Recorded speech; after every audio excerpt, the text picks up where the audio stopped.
How to fix UKG Pro account login not working.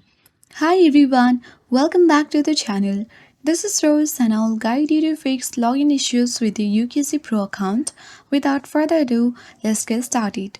First, make sure you have a stable internet connection, that is Wi-Fi or mobile data, and make sure that you double check your username and password for accuracy. Second step is you need to open your browser, suppose Google Chrome. Tap on the three dots at top right corner of the screen. From this drop-down menu, you need to select History and then tap on Delete Browsing Data at top left corner. You can easily choose the time range and select the cookies and site data, cached emails and files, browsing history, and tap on Delete Data at bottom right corner and restart your browser and try logging in again.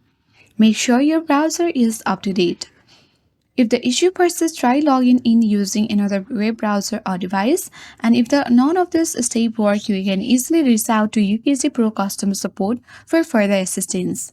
So that's all for today. I hope this guide was helpful. If it was, then do like, share, comment, and don't forget to subscribe. Thank you for watching, and I'll see you in the next video.